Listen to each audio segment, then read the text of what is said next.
Hello and welcome. Today we are checking out a engine swap that I missed. So this is the Mazda RX-7, but this is not your ordinary RX-7. No, this is the RE Amemiya FDS3 RX-7. Now if I pronounce that wrong, I do apologize, but anyway, we're not focused on how I say the word, we're focused on the vehicle at hand. So this is the Mazda RX-7. This car pushes out a whopping 366 brake horsepower and comes at a weight of 1240 kgs. Now this vehicle, should you pick this up instead of the standard RX-7? Now this is actually a bit of a tricky situation. Now the thing is, this Mazda RX-7 you can pick up for 100,000 credits from Brand Central, which makes it extremely affordable. So 400,000, what does the vehicle feel like? If we head on over to KL Driving Park to experience what this performance Mazda is, well, we're greeted with honestly some really good performance. So it resembles the standard FD RX-7, however just slightly tuned, and that's exactly what this is. RE took the vehicle and tune the rotary engine because that is what the company is known for. That is what they do for a living. So they took the Mazda, the 2-rotor, and just made it push up a bit more power and slapped on a fantastic looking body kit in my opinion, and called it a day and said, look, this car is going to be extremely fun and it just has the right power level to enjoy the vehicle but not end up in a tree. So this was the perfect vehicle for tight tollgate runs. Now, in Gran Turismo 7, when it comes to how the vehicle handles corners, honestly, it slides out just the right amount. Now, you don't have to slide the vehicle out at all. If you focus on driving the vehicle as fast as possible, then you won't get as much slide as you would expect if you are just trying to have fun, because that's what this vehicle offers you.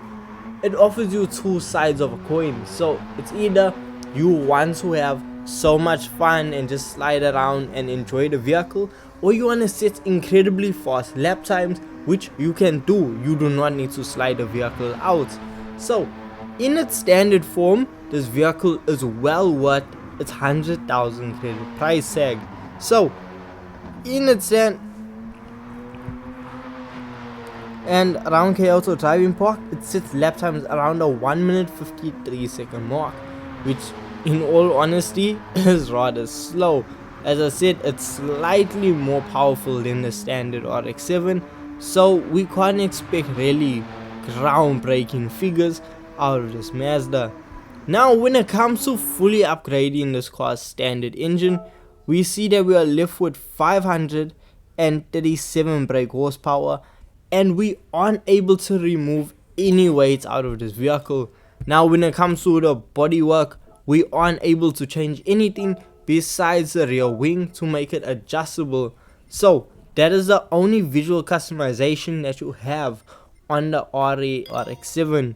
So what we did was we just swapped over the livery and decided to head back out onto the circuit now that the vehicle is fully upgraded. We now see the car set lap times around the 1 minute 36 second mark. The car, its responsiveness is just so different and so improved over just the standard performance.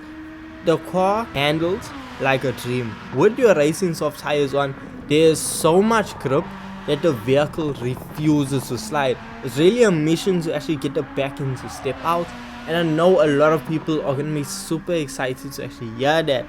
Now the vehicle overall is still, it's up there.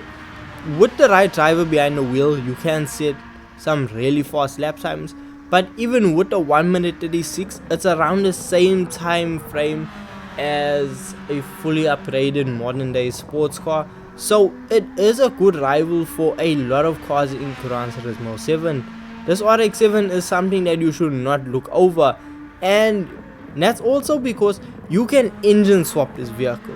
If you weren't happy with the amount of power that it produced, you wanted more than 500 horsepower, How I say we can now double that figure? Yes, we can swap in the LS7 out of the Rampage Camaro into this RX-7. We can LS swap an RX-7. So once we fully upgrade this engine, we are left with 1104 brake horsepower, and as I said, we have a weight of 1287. So the weight slightly goes up because it's a heavier motor. So that's really the only downfall. But I mean, so what if we added 47 kgs if we completely double the horsepower? So that's a big difference. Now if we head back out onto circuit, it is a completely different beast. Now if we head back out onto circuit for the third and final time, it is a completely different beast. The way this car spins up its rear wheels, you really have to follow or set your differential so that it isn't just instant power all the time, because the car lights up its rear wheels and you spend so much time actually just spinning instead of actually setting fast lap times. Now also with the power, you have to adjust your tuning settings. You can't run the same setup you were running for the rotary engine, for the LS engine. It's not gonna work, because I tried running the same setup and it was not happy. It did not cope with the power that well.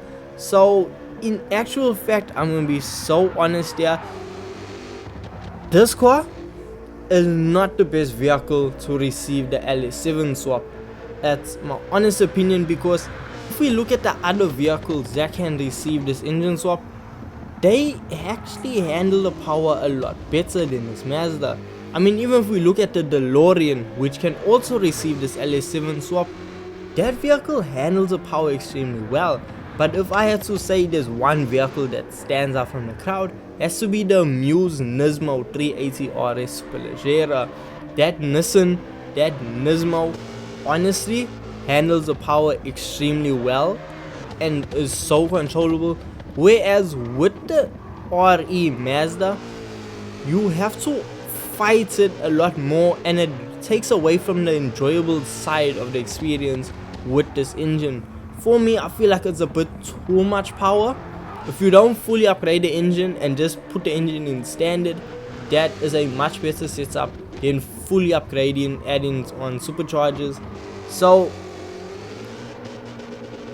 that's just a personal opinion. You don't have to listen to it. If you want to fully upgrade it, by all means, it's your car, it's your game, you go for it. But I just feel like the standard engine without any upgrades is way more than enough power to actually get this vehicle around a circuit. And you go around a circuit setting lap times around a 1 minute 33 second mark, which is relatively competitive. So this car, yes, when it comes to using events or money grinding, it's not the best. That LS7 absolutely drinks fuel, so I will not use it. This is not going to be a go-to for money method.